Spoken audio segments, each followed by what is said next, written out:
Hello, everybody, and welcome to the Paul Green Comedy PaulCast, a very, very special episode. If you are watching on YouTube, you might notice that there is somebody with me, the one and only Josh Novey, everybody. Hey! I'm Josh Novey.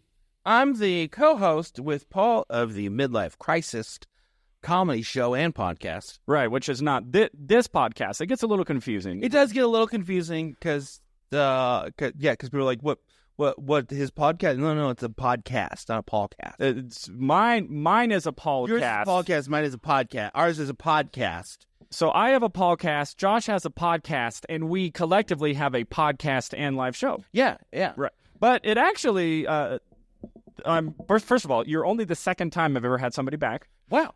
Congratulations. Normally, I interview them once, and I'm like, I do not ever want to talk. Or one and done. One and done. You're one and done. Just a one and done. So, but you have now become very significant in my comedy journey, and I really think that the time you came on my podcast was a huge catalyst. Now, we had met before. Yeah, we had. We had a couple of interactions before, but then I had you on my podcast, and then some things happened. Well, so, because people ask me, they go, well, how did you guys started doing the thing? Oh, well, how does this all get? Because you have to have your origin story because of comic books, you know? We were born with a mutant gene and Professor X. I was bitten by a radioactive comic. and he was like, And then you started shooting webs of jokes out of your palms. What's the deal? What's the deal with spiders? What's the deal with brains? Yeah, so because we were at a venue that was doing a clean show, open mic thing, whatever. Yeah. And a bunch of people showed up that one time, and it was really a fun night. Yeah. That hasn't been replicated back there since. Not right. But I used to be sad. But then so we were talking, and you're like, you should be on my podcast sometime, and I was like, you should be on my podcast sometime. Yeah. And then we're like, we should be on our podcast sometime, and we're like.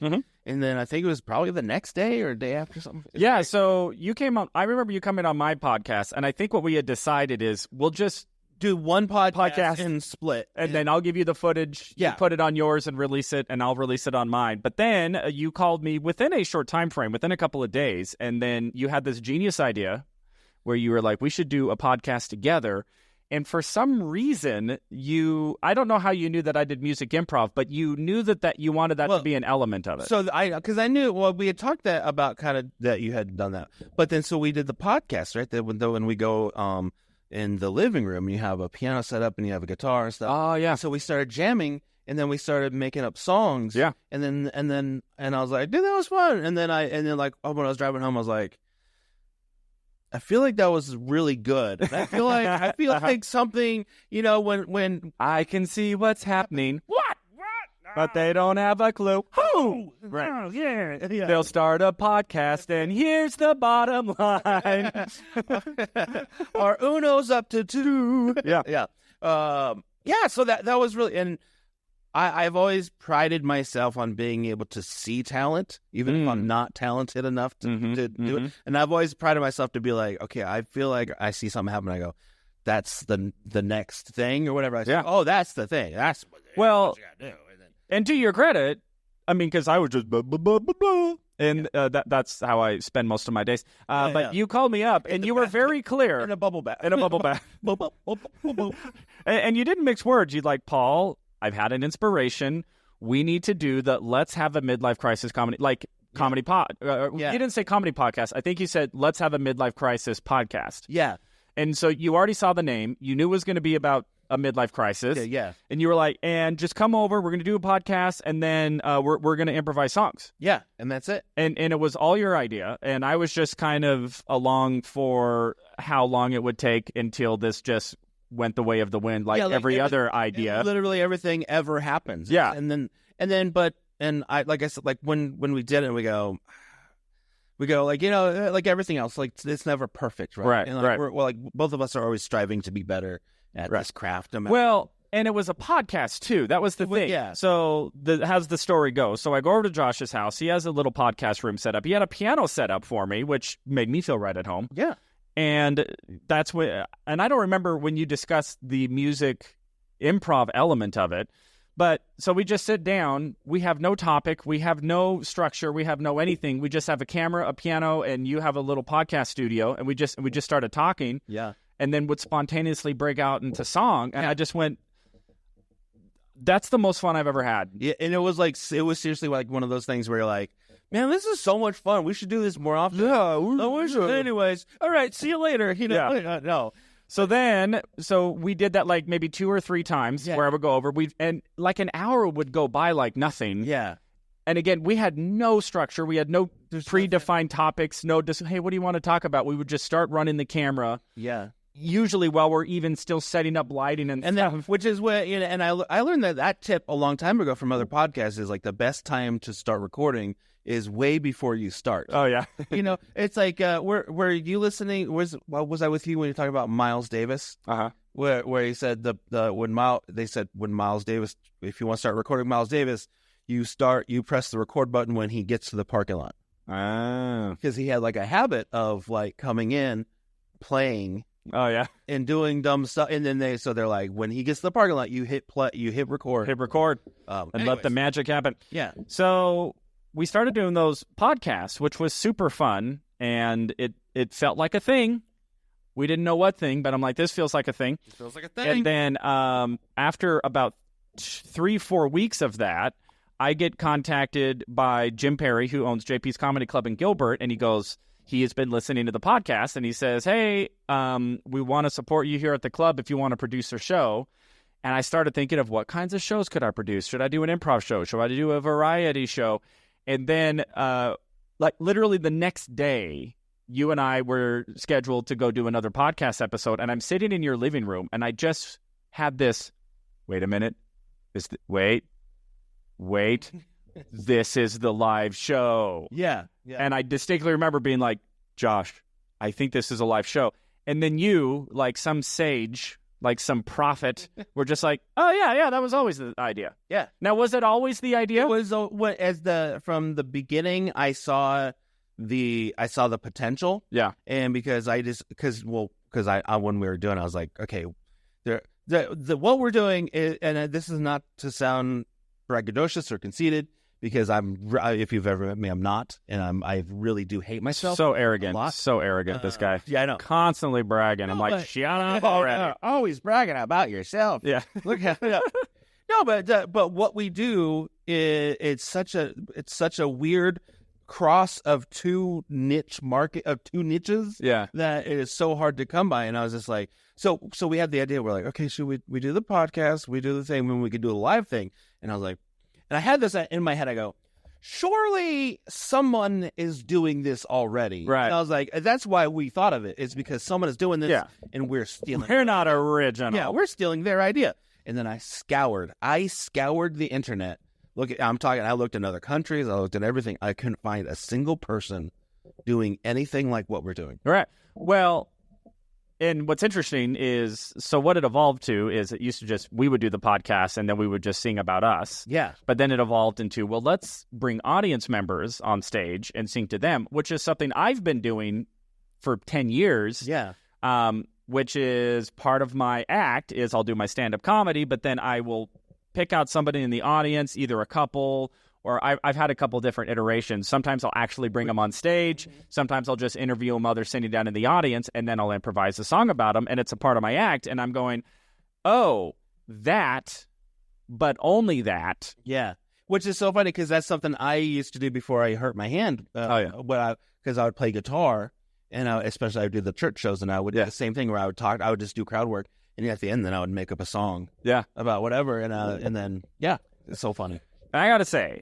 Now, don't get me wrong, I am a performer, I have a huge ego, and I love nothing more than the sound of my voice. I love doing music improv. But my favorite thing about improv that I missed is the collaborative effort. Yeah. I love synergy more than you can imagine. So when I would do stand-up by myself, and I would do these songs, interview somebody, sit down at the piano and improvise a song about them, I would love that. But my favorite part, and we both have an improv background, improv comedy, is that oh, you have an idea. Oh, I have an idea. Oh, we're on the same page. You know, like that synergy, to me, is more exhilarating than anything I've ever done on my own. So having you there to like bounce ideas off and to create a song together is in the moment. Yeah. And this, I think we did this yesterday. I hate to break the fourth wall. I don't know. But I think it was the Lori song, right? Oh, yeah. We're doing the song, and then we've done it a couple times where we finished the song so in sync with each other. And the audience, by the way. Audience, and then and we go, okay, this is something magical. I think the other night, I think we did some with Judy, but it was just, Oh, yeah. Anyway, but like sometimes it just happens, and you go, this is whatever this. It's what do they call it? A happening. This is a happening. A happening has happened. It's happening, guys. So it's been an incredible journey. So we're in Vail. We are in Vail, Arizona, in the dressing room right now. We're about to do a show. We did a show last night in Marana, and then Thursday night we did a show in JP's in Gilbert. And it's like, who would have thought it was just in a couple of months we would have like 3 shows in a row. And we actually, and so keep by the way, people that are watching, keep on it, because we actually have shows already booked for next few months in other states. We are bringing this show on the road, everybody. Yes. So it's been an amazing journey, and so great being able to perform. And we started a business. We are business partners now. People. We can't go to the bank yet, or we can't. We tried to open a bank account, and the Arizona Corporation Commission website was crashed. Typical business problems. So, Josh, a lot on this podcast, I talk about dreams and going for dreams. So, what is your dream for the Midlife Crisis Comedy Show and Podcast? Well, so I mean, we have the dream, but then we have the reality. Because I don't care about reality. Reality is boring. Well, so give us both. Well, I've always come up. This is what I did when I first started. When I went full time into comedy, Same thing I do every time I look at a project or I do something. I go, what would I like to happen? What is realistic for this? Whatever I'm doing. Yeah. Like what can realistically happen? And then the dream, obviously we talked about this last night, big giant tour, sell out, Candlestick Park or what, I don't even know what, whatever it is. It's live from Madison Square Garden. It's the Midlife Crisis Comedy Podcast. And then blank, blank, blank, blank, blank. Billy Joel opens for us, like that's, but then I go, like, realistically, we can turn this into a very decent tour, like a very good tour, where we feed our families. Which for me is just myself. So but you eat better quality food than that. So I do not eat Cheerios off the floor. So I do much better. I shop a lot at Aldi. Oh yeah, a lot of Aldi food in my house. I shop a lot at Red Lobster. I have a dream, which is, to get to a point to where, we're able to like tour with financial profitability. Yeah. And to be able to scale and grow, just to see the growth. It's like, oh, we can sell out 100 seats. Yeah. Now we can sell out 200 seats. Now we can sell out 5 200-seat shows. Mm-hmm. And now we can sell out a 500-seat venue. And now we can sell out 5 500-seat venues in a weekend. And then it's like, oh, now we can get to 1,000. Now we can get to 3,000, right? Yeah. And then, we used to be able to only get $20 a ticket. Now we can get 25. Now we can get 30. Now we can get 35. You know what I mean? Yeah. So that to me is really exciting. Is I don't see a ceiling, right? There is no ceiling on it. Is that there's so many avenues that this can go. That I'm just saying, you just go, okay, one, you kind of go wherever the wind leads you, but also you also gotta put a sail up every once in a while, right? I followed all of that analogy. Yeah, see, right? It's pretty good, right? It's a pretty good analogy. The wind's gonna take you, but you got to put the sail up. I feel the same way, and it does just have that synergy every time we do a show.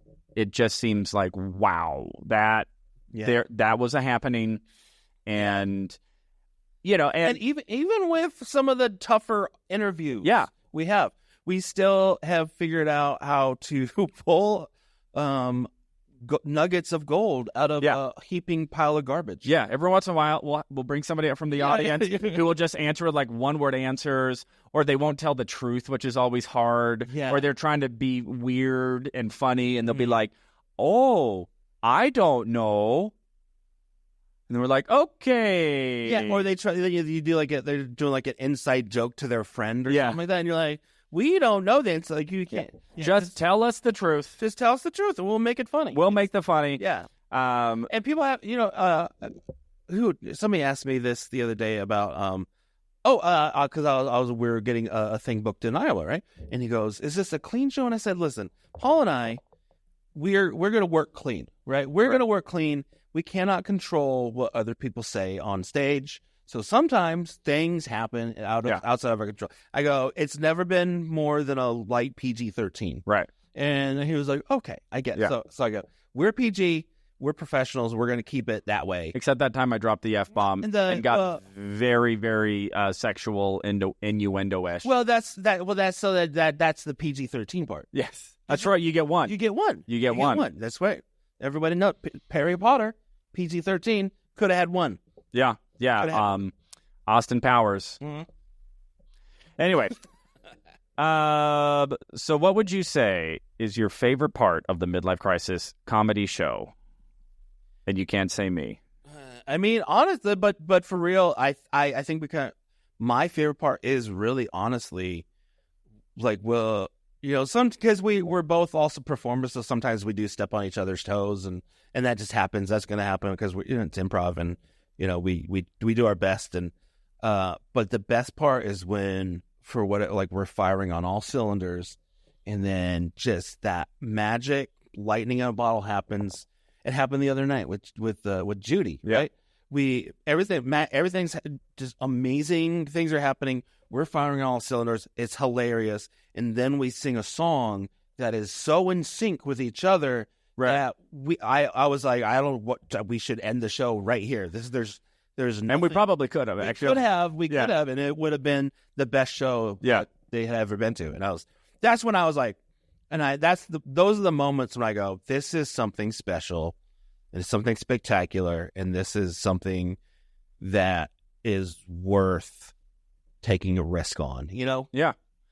Yeah, and because it is a risk, because we, you are and were a professional touring stand-up comedian. Literally, all my money comes from that. Yeah. And sucks. So every night that you're hanging with me is one possibility of a show you could have had somewhere else, maybe potentially for more money or not. But... Oh no, I actually gave up a pretty good weekend this weekend, just so you guys know, and that's okay. But that's what we do. It's for me. It's like it's the long game, and I really have a feeling that 2025 is going to be. I had this feeling earlier this year that I had this feeling. I was like, it feels like we're setting something up, not like when, I mean, this is before we started doing this stuff, but when at the beginning of the year I was talking with my wife Leslie, and I was just saying, like, just something feels like we're setting 2025 up to be a magical year. That really, and I got me chills. And between this and a couple other things, we have, like, I think we both have a couple pretty cool things going on, right? In addition to this, and I was like, I have a feeling, I have one of those feelings where. Well, yeah, and I mean, just in the few months. Fair, the last time I had one of those feelings, COVID happened. I was like, it was 2019. And I go, I think something pretty big magical this next year. Josh, I am now no longer having chills at your premonitions. I was really excited until then. It's not a prophecy; it's a premonition.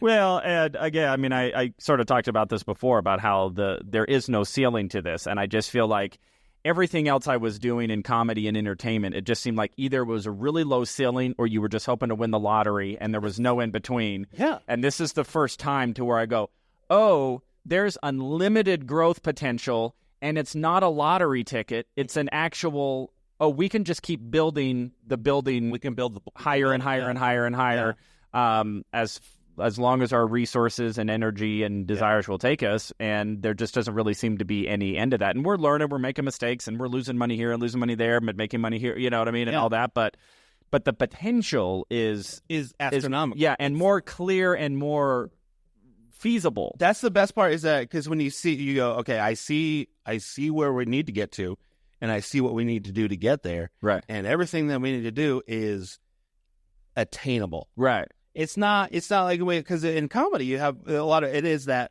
the pipe dream of, yeah. I go to LA, I'm going to do this, and then I'm going to get somebody's going to pull up in a limo and be like, "Hey, kid, I'm going to make you a star." Yeah, you know? Like I did the 1 a.m. improv lab open mic, and then a big time TV, and then Chuck Lorre said, I got a show, make about you, you know.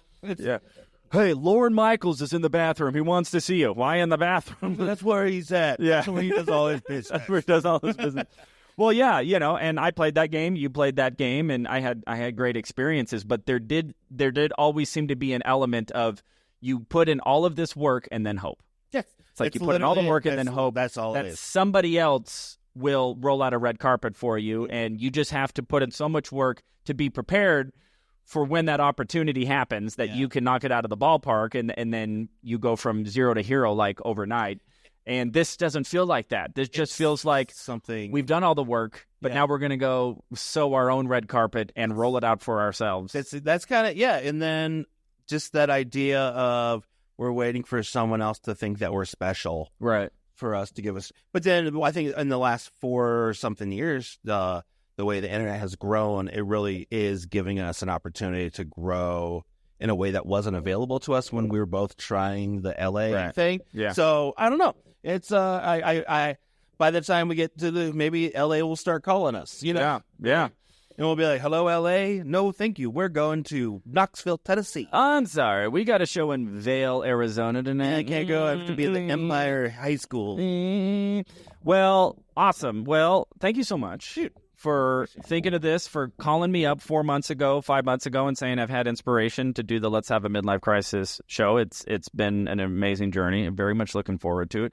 Very much looking forward to the show tonight in Vail, Arizona. So, everybody, thank you so much for listening. We're going to cut it a little short because we got to get on stage. We got a show to do. Well, if you're watching this, I assume that you're probably September 12th. We'll be at JP's Comedy Club. Yes. Come watch us at September 12th, JP's Comedy Club, Gilbert, Arizona, at 7 p.m. Yes, absolutely. Yeah. And all the Midlife Crisis comedy shows are also on my website. They are on the Midlife Crisis Comedy Show.com website. So you can find us, more Josh at joshnovey.com, more Paul Green at paulgreencomedy.com, and more Midlife Crisis at midlifecrisiscomedyshow.com. I know all of you are writing all of these down right now, so you get every single one of them. All right, everybody. So that is today's episode. Special thanks to my special friend, the co-host of the Midlife Crisis Comedy Show and podcast. I am Paul Green. I hope all your dreams are going well. You're out there pursuing them, having amazing, fulfilling experiences. I love you all so much, and I will talk to you tomorrow.